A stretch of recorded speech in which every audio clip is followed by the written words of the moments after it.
Praise the lord. ప్రియరా, ఈ యొక్క ఉదయకాల సమయంలో నేను వాక్యాన్ని చదువుకుందాం. పరిశుద్ధ గ్రంథంలో నుండి ఇర్మియా గ్రంథము 12వ అధ్యాయం 15వ వచనం. జెర్మయా 12:15. వారిని పెళ్లగించిన తరువాత నేను మరలా వారి ఎడల జాలిపడదును. That I have plucked them out, I will return and have compassion on them. Yesu ప్రభువారి అతి శ్రేష్టమైన నామంలో ప్రియరా మీ అందరికీ శుభమును తెలియజేస్తున్నాను.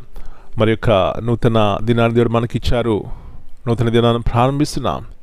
మరి దేవునికి కృతజ్ఞతాస్తుతులు చెల్లించి, ప్రభువా ఈ దినమంతా మీరు నాతో రారా, నా జీవితంలో చేసే ప్రతి పనిలో కూడా మీ సహాయం చేయరా, మీ సన్నిధి నిత్యము నాతో ఉండనివరా అని దేవుని అడిగినట్లయితే ఆయన సహాయం చేస్తారు, నడిపిస్తారు, మనల్ని చక్కదిద్దుతారండి.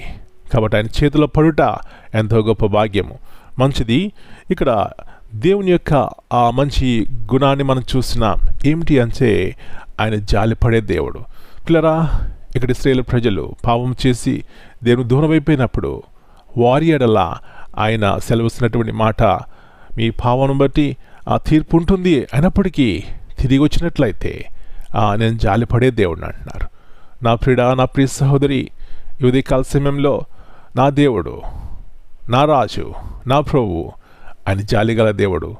అయితే పడిన స్థితిలో నుంచి లేవనెత్తబడినట్లయితే, పశ్చాత్తాపడినట్లయితే ఆయన కనికరము, కృప, జాలి మన పట్ల ఉంటుంది అని సత్యాన్ని జ్ఞాపకం చేస్తూ పడిన స్థితిలో లేవనెత్తబడి దేవుని చేతిలో మన యొక్క జీవితాలు పెట్టినట్లయితే ఆయన బాగు చేసి సంరక్షించి పోషించి ఆదరించి ఆదుకుంటారండి.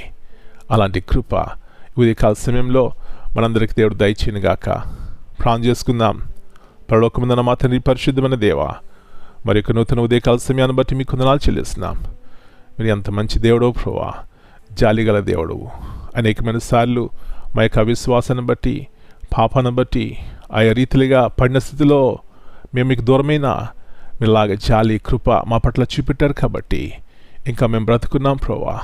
కాబట్టి సహాయం ఇచ్చేయండి. మా జీవితాలు చక్కబెట్టుకుని ఎక్కడైతే పాపం మమ్మల్ని ఏలుతుందో అక్కడ ఒప్పుకొని విడిచిపెట్టి మీ అంత కనికరం పొందడానికి సహాయం ఇచ్చేయండి. మా పిల్లలు మీరు దర్శించండి. వారి స్థితిలో ఉన్నారో మీకు తెలుసు.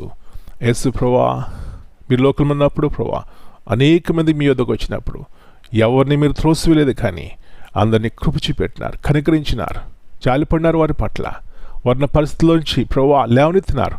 మీకు వందనాలు చెల్లిస్తున్నాం. ఉదయకాల సమయంలో ఇలాంటి గొప్ప దేవుని మేము కలిగి ఉన్నాం.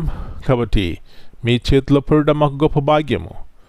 మిమ్మల్ని ఆశ్రయించి మీద సహాయం పొందుకోవడానికి సహాయం ఇచ్చేయమని, ఈ దినమంతా మీరు ఎక్కడి కింద భద్రపరిచి ప్రతి కీడు, అపాయం నుంచి, ప్రమాదం నుంచి తప్పించి సహాయం ఇచ్చేయమని, ఏ కుటుంబంలో ఈ యొక్క అవసరత ఉన్న యేసు ప్రభువు యొక్క నామమును బట్టి తీర్చబడినగాక.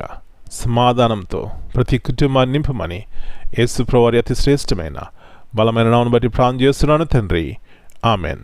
God bless you all. My dear brothers and sisters, greetings in the precious name of our Lord and Savior, Jesus Christ. Here in Jeremiah and chapter 12 and verse 15, the Bible says, "But after I have uprooted them, I will again have compassion." What we see here, this verse shows God's justice and mercy working together.